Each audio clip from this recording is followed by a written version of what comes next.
How's it going? It's On going this okay. lovely Sunday. This is the first time we've recorded on a weekend in. Is it? 3 weeks or so? Have we recorded on a weekend before? Yeah. Hmm. Yeah. We used That's to all the time. that's where my memory's at right now. Um, The days just fly by, you know. I can't even keep track of which movies we've done already. I know this Next is time we should do Paths of Glory next time. right. Maybe we can improve upon our previous Paths of Glory commentary. We just had too much to say. We gotta This is go what? back. What we just did the count on this. This is number 18. Yeah. Yeah, yeah. How's your week otherwise? Good. It was my first full week on the new job.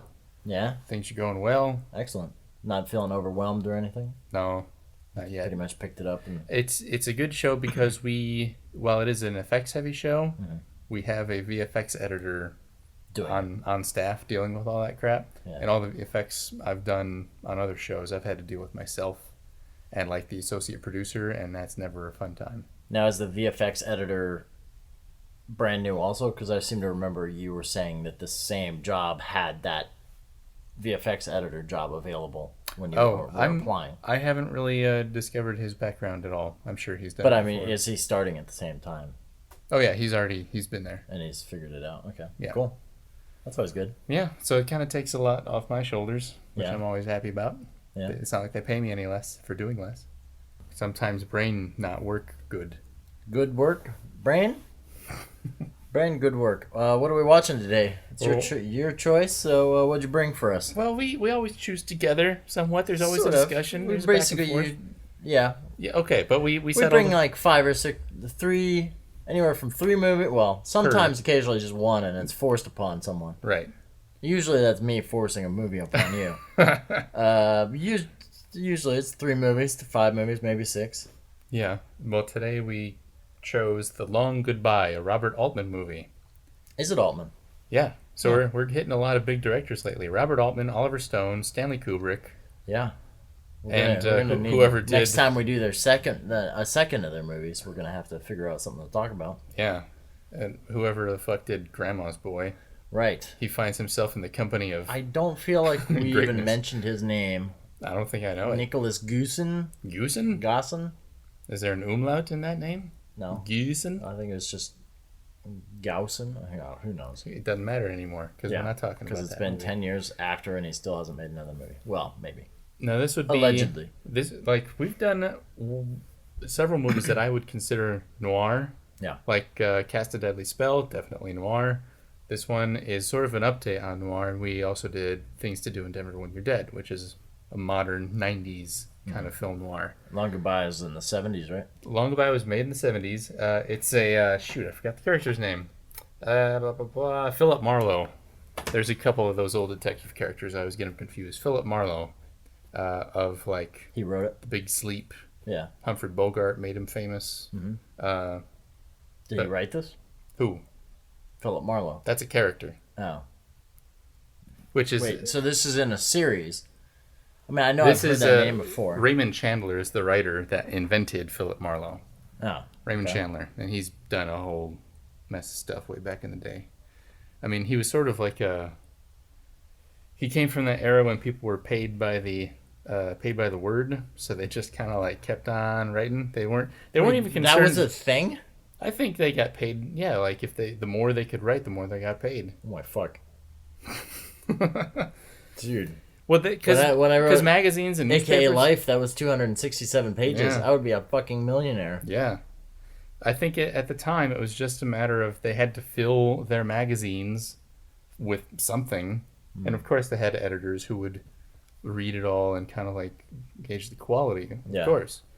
You couldn't just like turn in bullshit and get paid for it. Well, But, I mean, a lot of it I'm sure was these like dime novels and cheapo magazines on the rack. They did, mystery magazine. yeah. They just had to come up with content. It was like the YouTube of their day.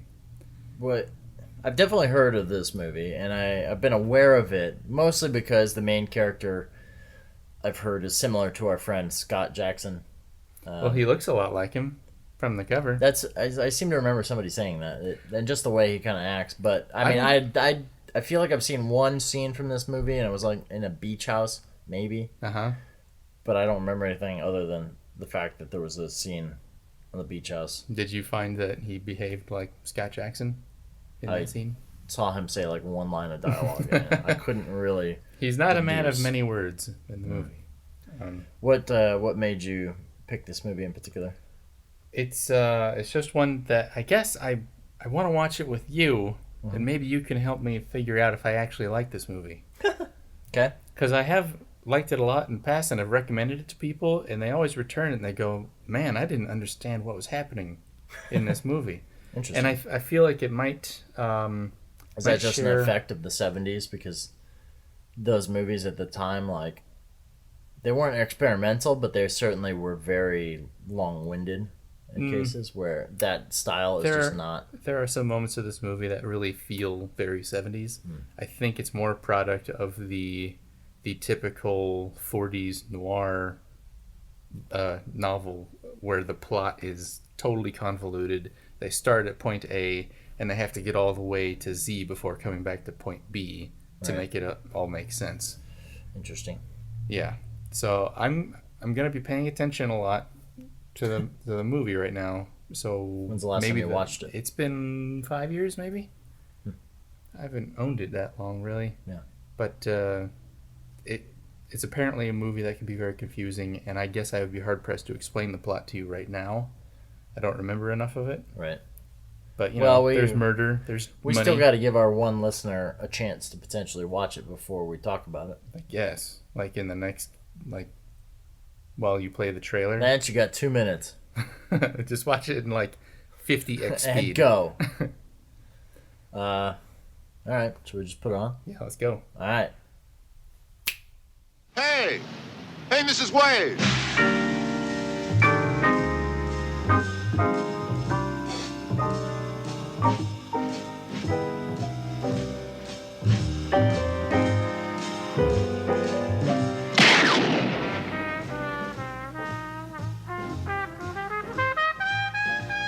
There's a long goodbye.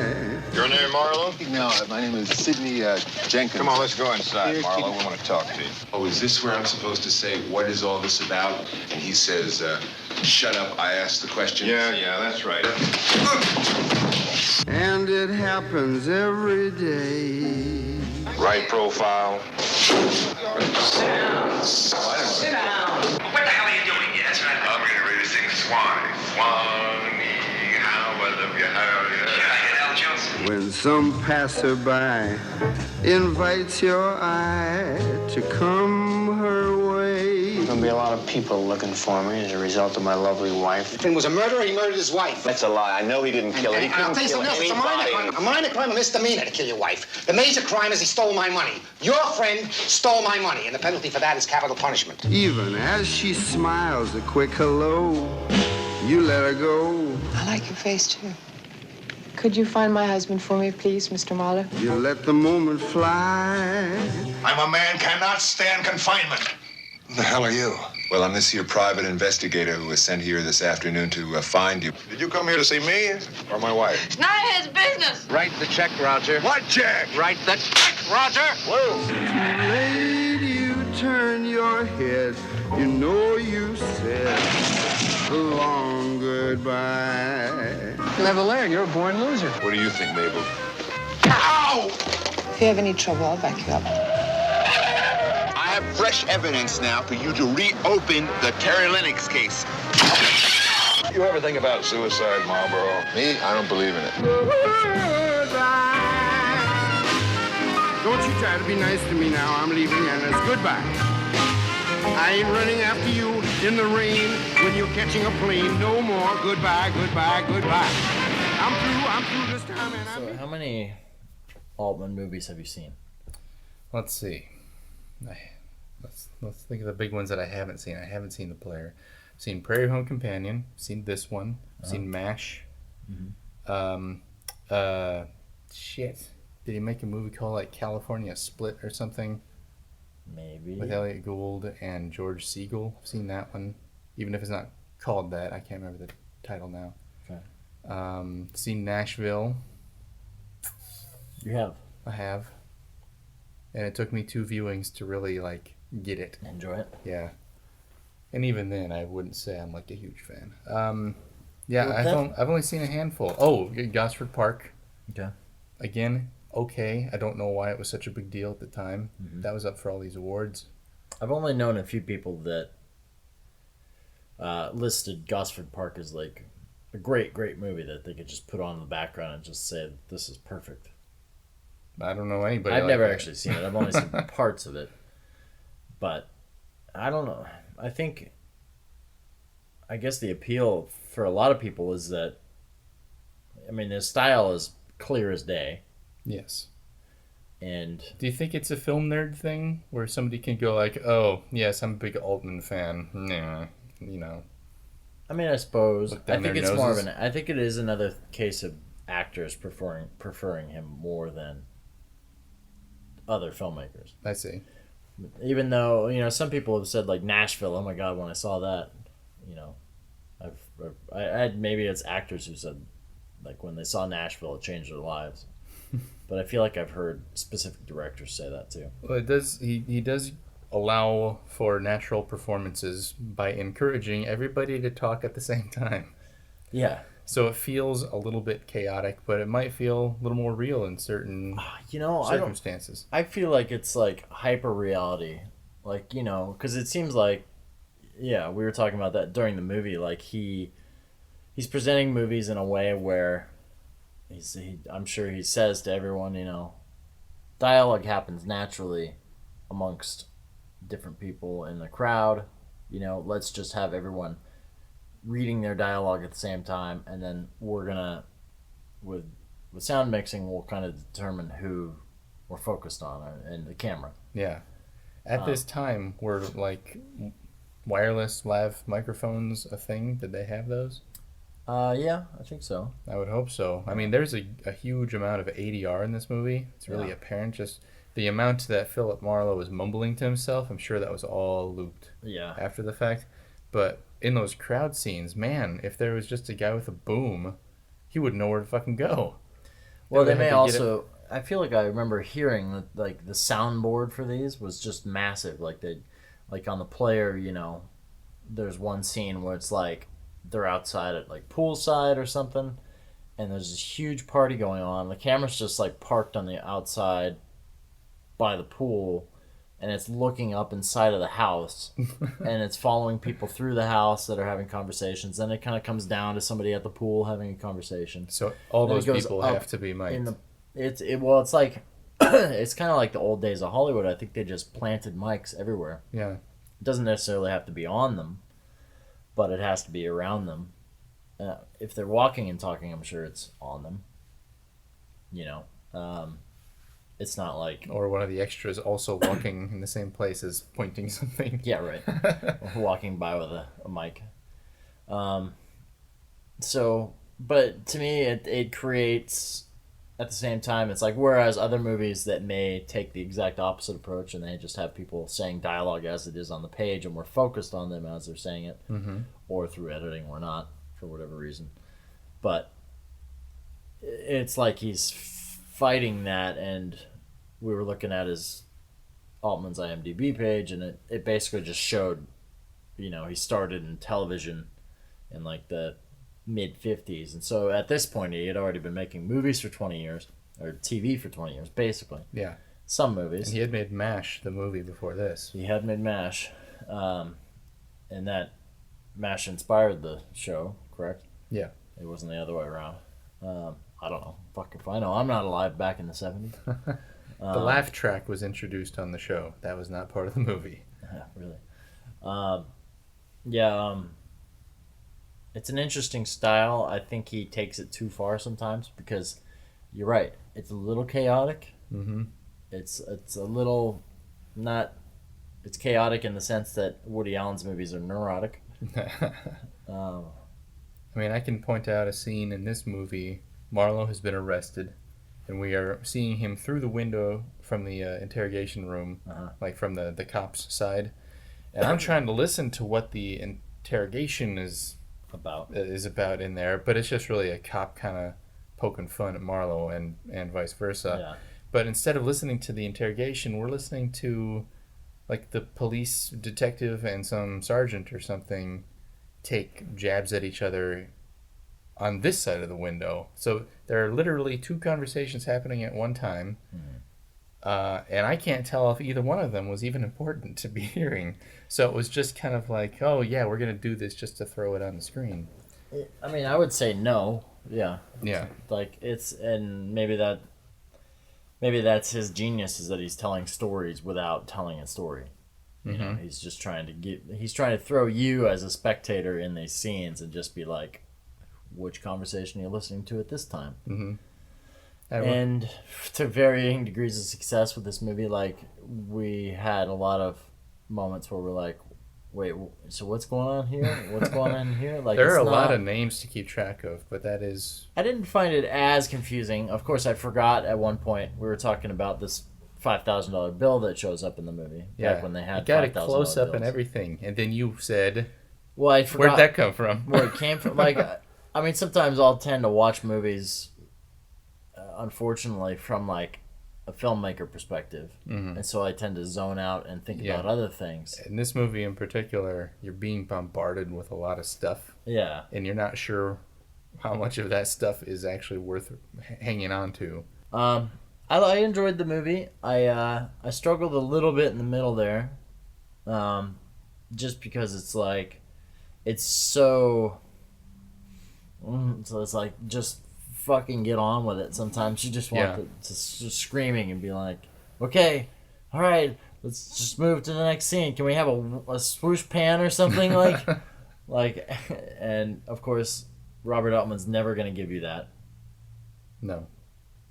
He'll decide a scene is about something else entirely and make you watch that information and forget about the overall plot. Like we saw, in a way it doesn't even make sense. We kind of get away from Philip Marlowe for a couple scenes where this drunk, actual alcoholic writer and his wife are arguing about stuff. Philip Marlowe is not even in the room. Yeah. I don't know. I was wondering if the why. movie is from his perspective, he doesn't know about that conversation. So well, that's why I wondered why. That's why I was wondering. That was a curious scene, and I was thinking that while we were watching it, and I spent most of that scene wondering why we're being shown this scene. Yeah, and strangely, Marlowe is in the reflection of the door. We see him way outside, 100 feet away on the beach for some reason. Again, we're watching Philip Marlowe run away like a kid from the waves on the beach while this dramatic, heavy argument is happening inside. We're doing two things at once. Well, and we can't tell which one is more important. Like, it's interesting from the story point of view. Like, it's an interesting. I feel like there's been a few movies about this. The plot broken down as a guy shows up to his detective's house, his private detective's place. Yeah, says, a friend of his, he claims. Hey, I just got in a fight with my girlfriend. I need to go away for a little while. Can you drive me to Mexico? Drive me to Mexico and just, avoid all questions about where I'm at. Not suspicious at all. Somebody's might come asking. If somebody came to me like that, I might call the police right then and there. If I came to you and said, "Hey, I need to drive to Mexico," I trust you. My girlfriend and I got in a fight.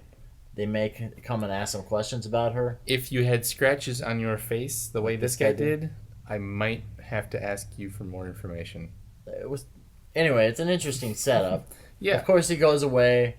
The next day, the cops show up and basically they bring him in for questioning. He refuses to answer anything. They hold him for 3 days for hitting and abetting. 3 days, and they've told him that the wife was killed.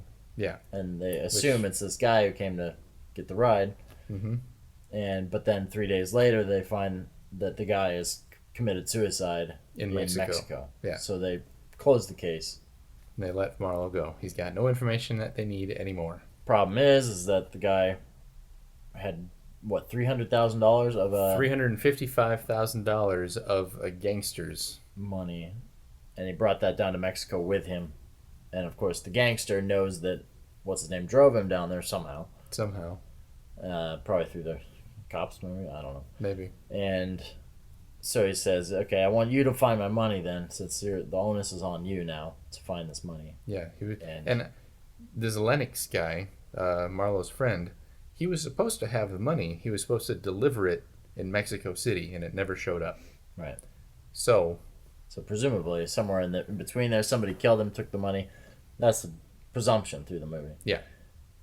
Knew where he was going, took the money, killed him, and then we spend 2 hours of the movie basically just learning relationships.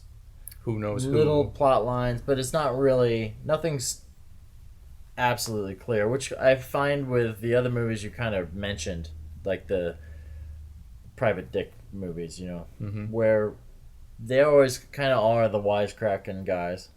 And he definitely is here. Nobody is having it, but he is the wisecracker. He's about to get stabbed, and and like he keeps laughing at this. Laughing at him, gangster. even though the gangster's like, just cut it off. Or you don't know what. They're not talking. Is he talking about the tie, or is he talking about the guy's dick? Like, and he's just laughing about it. He said, like, Larry, your grandfather was a mohel. Cut it off. Oh, wait, what? I missed that part. But then it's really, he's just a smart ass. Like in real life, this guy would be shot and thrown in a dumpster in no time. Yeah, nowadays for sure. But he would not last very long. It's the kind of character that exists in a lot of things, but I always find that those characters never really. They do search for things, and they're very smart about how they search for things, but they don't really search for things, it seems like. What do you mean? I feel like a lot of the times things just sort of come to them, Yeah. And that's for the purpose of the plot, yeah. Making an indictment on the writing, because he just still does go out and try to discover things, and by being in those places that he goes, he happens to hear things. He happens to hear things, or he happens to ever so, I mean, it would be a pretty boring movie if he just bounces around to all these people and we never find out what happened. Yeah. Spoiler, long story short, the guy who went to Mexico... Well, here's where it gets confusing. Can we make this short? I think so. Okay, the guy let's who try. Who paid him to go down to Mexico just faked his own death. He gave a couple $1,000s to the Mexican authorities to help him, pose for dead body photos. I believe the Mexican police would do that. We could probably do that now. And they'll fake it. You want a toenail? You want a toe? I can get you a toe. They might this afternoon. They might hand you over to a cartel who would just behead you. But, perhaps. I think you'll pay them to fake your death, and then they'll give you to people who will actually hold you for ransom and really kill you. Yeah. But this guy, he ran down to Mexico because he killed his wife. Mm-hmm. He had the money. He didn't steal the money. He did mean to deliver it to Mexico City, but after having himself declared dead, faking his own death, he couldn't do that. So he had to wait a while until the heat was off him, and then he sent the money back. When the gangsters get the money back up in L.A., they let Marlowe go in the nick of time before they cut his Johnson off. But the subplot of the movie is that there's this famous author and his wife, sort of an Ernest Hemingway, who live in the same housing development that it's like a rich Malibu that street this guy who went to Mexico and his dead wife, they lived in the same. They were neighbors. Complex. They were neighbors, and it's hinted that there was some adulterous affairs going on, presumably between the author and the dead wife. And the author is batshit insane. He is a deep alcoholic. He's violent. He has anger problems.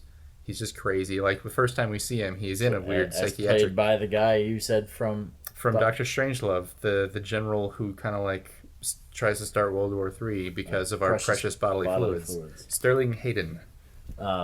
But it's set up. The whole movie hints that it's the author and the now dead wife, but it's actually the opposite. Yeah, it's the author's wife has been sleeping with the guy who went to Mexico, and the guy who went to Mexico actually killed the wife, not the author killing the wife. Yeah. So, it was an interesting little twist. I didn't understand how, when he got down there, I guess he could make that conclusion that the author didn't indeed still kill. I guess it makes sense if the guy faked his own death. Well, I think, yeah, it's we don't see him putting the pieces together at all. Mm-hmm. He just knows miraculously. But when the money shows up at the gangster's place, sparing his life, he kind of goes, well, only one of two people could have given that money back. Oh, see, I read that totally different. Oh, how did you see it? I read that as, at the time, as the other woman feeling guilty, the author's wife, feeling guilty after the author walks into the ocean and kills himself. But she knows that he's going to get... Yeah, she knows about this money that is missing. The private detective is about to get shanked. So you thought she just... I thought she sold the house and just paid the money off and wanted to get the hell out of there because her husband just committed suicide. And I didn't think anything of it until... I think Marlowe's a little more cynical. Scene where we see right after Marlowe shows up to meet his friend who went to Mexico. Yep. And his friend just openly admits, "Yeah, I killed my wife." She gave me no choice. She was flipping out. He's like, "You caved in her head. I saw the photos." And he's like, "Yeah, well, she gave me no choice." Yeah. Right. Yeah. He defends it at first by saying, like, "I didn't mean to kill her. I just hit her." Yeah. And then it turns out like she was beat to death. Beat to death. Didn't just hit her. So it was an interesting little twist at the end, and it seemed original, but then thinking about it now, I'm like, well, we've seen this plenty of times in movies since, maybe before this too, where you have someone who you think is dead through the whole movie, but in the end, they're the ones who are actually profiting. I think that was by faking their own death. That was a classic twist in the old noir. Yeah. I mean, it was only noir when it became film noir, but the old detective novels, that was sort of a classic thing. The one person, like the victim that they're trying to avenge, turns out to be the bad guy. Oh my God, something like that. Mm-hmm. I would rate this. I mean, a modern day rating of this movie, I would give it 5.5, 6 out of 10. Wow, that's pretty low. It's low, but I mean, obviously. That rating is not at all reflecting on how this movie was viewed or conceived at the time. Right. It's just 40 years later. And 40 years later, this is me watching it, not having any contextual idea what the hell was going into this. Yeah. Outside of us seeing that there's a lot of things like Elliott Gould, the lead actor, is driving his own actual car in real life. Yeah, which is some 1948 model whatever. That they're shooting at Robert Altman's actual house in Malibu off the PCH. So it's like, it's clear that they were kind of shooting, off the cuff. Let's talk about how women are portrayed in this movie. Not well. Not well at all. One of them, like the best portrayal is the concerned wife, one who lives with this violent alcoholic and keeps threatening to leave him. Who's an adulteress. But we don't know that all the time. Another one is the gangster's, is it his wife or is his girlfriend? The gangster's something girlfriend who basically doesn't seem to have any working actual function as on anything. Like no working brain cells. Yeah. Yeah. Because she wasn't written any.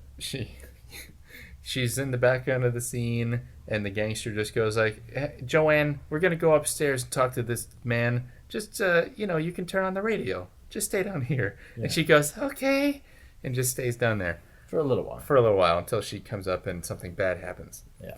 And then the neighbors of Marlowe are a bunch of nudist hippies. Yeah, every time he goes upstairs, he just, hey ladies, and it's always this 4 or 5 nude girls, like always just hanging out, stretching, doing yoga, with no shirts. Sometimes see-through shirts. Sometimes. Just doing stretches, and I love when one of the little henchmen of the other guy asks, like, what are those girls doing up there? It's like, it's yoga. Yoga? Yeah, it's yoga. I don't know what it is, but it's yoga. Like, I just remember back when people had real jobs. So it was like the only one who really had any personal ability to make her own decisions was the wife of the author. But here she's an adulteress siding with a murderer, ready to run away with money, and leave to Mexico. Love wants what it wants. What can you say? Yeah, I guess. But I think this treatment of women isn't necessarily indicative of Robert Altman's attitudes towards women. No. I think it's an update of the old detective movies. Right. And that was always the case. Like in The Big Sleep, every woman he comes across could be a fucking model. The fucking taxi driver, you know? The woman driving his cab. Wait, that's not how it was back then? No, I don't think so. I doubt it. Man. But yeah, like the lady working in the bookshop in The Big Sleep, and the lady who drives his car. You know, they always had this like witty banter back and forth, which is kind of like, I don't know, it was supposed to be Studley talk or something. I don't know. What do you rate this movie? Well, I used to rate it much higher, but now that I've watched it again, and a lot of this like the confusing layers we have to watch the actual movie through is taking it down a couple spots. I would give it like a 7.5 out of 10 now. 7.5. Okay, but it's still up there. It's still up there. The character is funny. I still like I think. I mean, the Philip Marlowe character is the reason I used to love it is because of the character and Elliott Gould's performance. His catchphrase through the whole thing is "It's all right with me," or "It's okay with me." Okay with me, whatever. And it's just a really interesting way to portray the guy who is supposed to be your hero. Right. Like they took this pulp action hero from the 40s and they plopped him 25 years later in the mid 70s, and he's just like a fucking dope. Like he's a smart guy who can put things together, but he's just like hey, whatever, it's okay with me. I lost my cat. Everybody else is doing fine, but I can't even find my cat. Having seen this is based in Los Angeles, which, you know, I guess, you know, Sunset Boulevard, obviously, noir, based in Los Angeles. Yes. And there's a lot of old Hollywood movies based in Los Angeles. I mean, the detective stories were based in LA. Yeah. But I don't know, for some reason I always think Chicago. You know, I think that's just because of... It's more of a gothic city. It's more of a gothic city. I think that was where the actual... I feel like, you know, the gang wars way back when were taking place there. Yeah, in the 30s. It was funny, like, this reeked... Well, actually, this movie didn't reek of the modern movies, like Kiss Kiss Bang Bang, and what's the other one that guy just did with... The Nice Guys? The Nice Guys. Those movies reeked of this, I would say. Those movies reeked of The Long Goodbye? Yeah. And just based on being like a modern update of these kind of old modern stories. update, like the characters are very kind of loosey goosey. You know, Kiss Kiss Bang Bang. You've got Robert Downey Jr. like just kind of mumbling his way through the movie and like somehow ending up like literally falling on his clues. Like, yeah, you know. I never thought about those ones, but you're right. I think the movies I always think of that owe a shitload to The Long Goodbye, The Big Lebowski.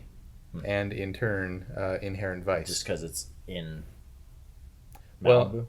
Not just because it's Malibu. I mean, The Big Lebowski, they've pretty much admitted that's just an adaptation of The Big Sleep. But it obviously is coming from the same style, and they, again, have put a moron as their hero character, like straight up an idiot in The Big Lebowski, who peed on my rug, man. Right, the whole movie's about his rug. In The Long Goodbye, it's about finding out who really killed his friend because he doesn't believe that he committed suicide. In The Big Lebowski, he just wants to get his fucking rug back, man. It really tied the room together. And Inherent Vice, I think, is really similar to The Long Goodbye stylistically.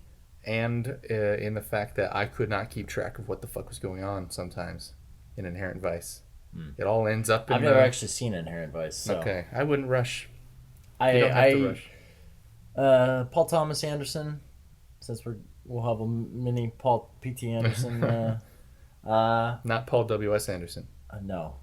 Who I would probably punch in the face if I ever saw for Alien versus Predator. If you could get away with it, if you were in an elevator with no camera, would you just like... rip his tongue out or something? Would you just go ape shit on him? The only movie he was good for, and I don't even think he was really good for it back then when I saw it, was Event Horizon. What about Mortal Kombat? No. No? No. Mortal Kombat, no. Resident Evil, no, I think he even ruined that one. Resident Evil had so much. All right, we're getting on too much of a tangent. Yeah. PTA, Paul Thomas Anderson. It's good for There Will Be Blood. Was genius movie. Yes. I've never really gotten on board with anything else he's done. I like the stuff, but his style actually has always been compared to Altman. And actually, he directed.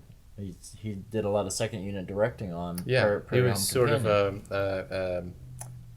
what's the word I'm looking for? He was because Altman people the insurance companies wouldn't allow the movie Prairie Home Companion to be made with Altman's condition at the time because they didn't want the director keeling over and dying halfway through making it, which is almost basically what happened in post-production right after anyway. He finished it, right? And so he had Paul Thomas Anderson was kind of shadowing him the whole movie.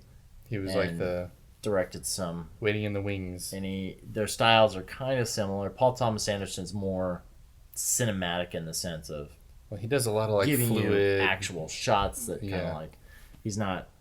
I think he ties things together better than Altman does. Yeah, but they both have made a lot of movies that are about like disparate groups of people all going through something on the same day or in the same location.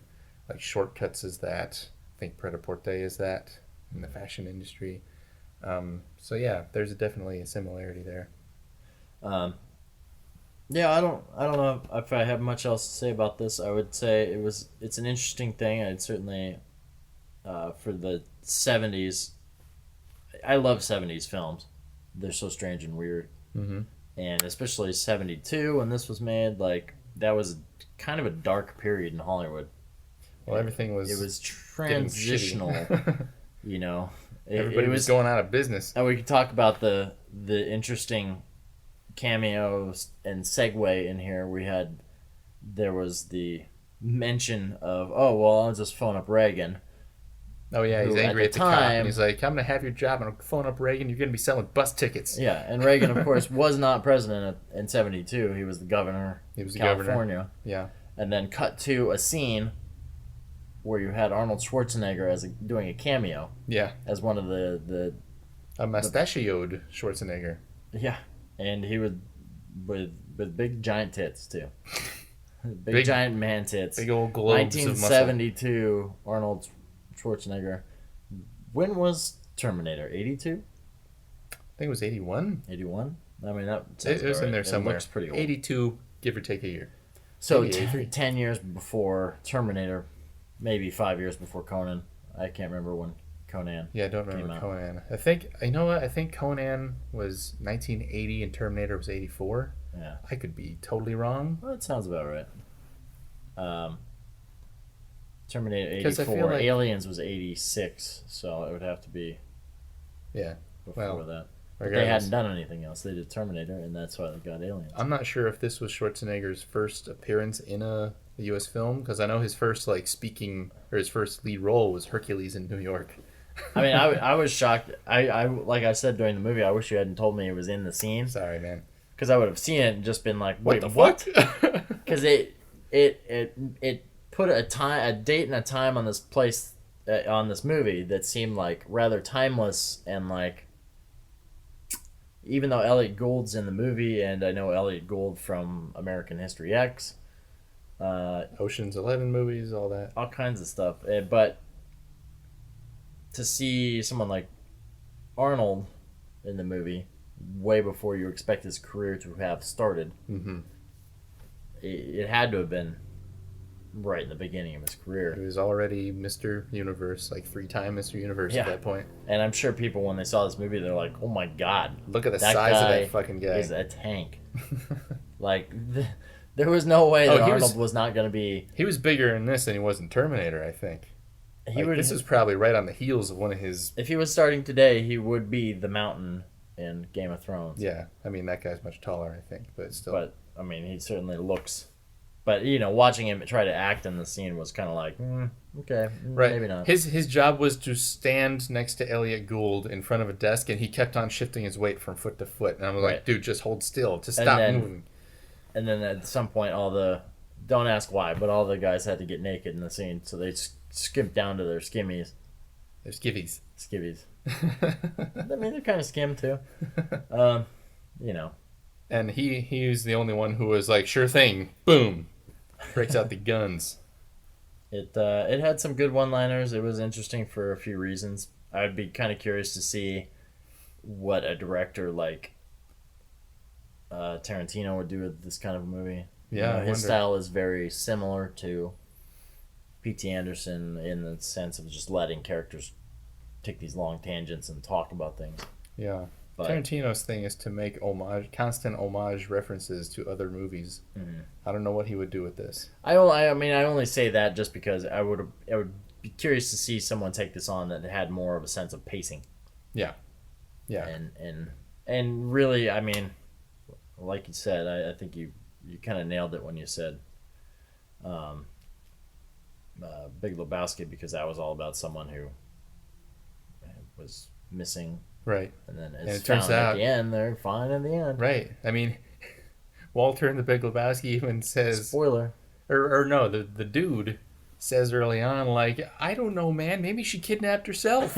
Yeah, he says exactly what happened. And then Walter keeps repeating it. You said it yourself, dude. She probably kidnapped herself. After they've gotten a toe in the mail and shit like that. Yeah.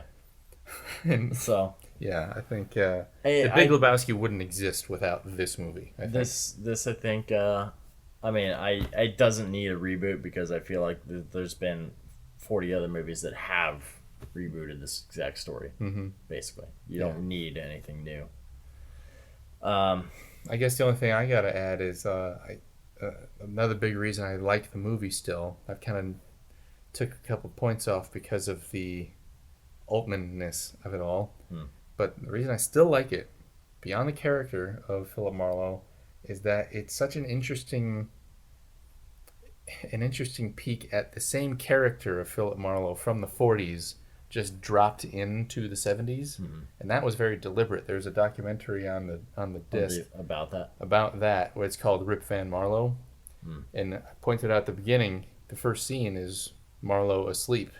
And he wakes up and he checks the time. He's got to feed his cat, and he just kind of starts his adventure with that. The idea they had was that what if he just was asleep for the last 25 years and he started doing the same thing in the 70s? Like, it's really he hasn't fed his cat in 25 years. So his cat's.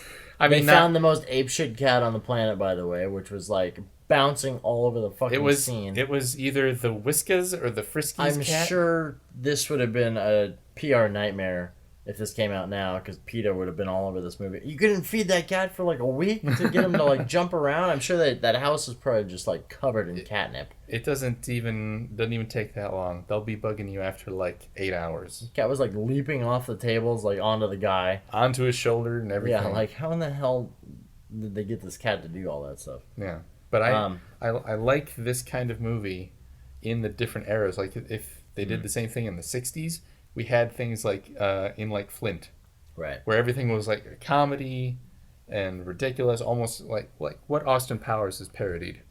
In the 70s, you drop this same character back into a more real world situation. He's still wisecracking. Everybody else is getting beer bottles smashed in their faces. Yeah. And you do the same thing in the 80s. I can't think of one right now, but I'm sure that there is one.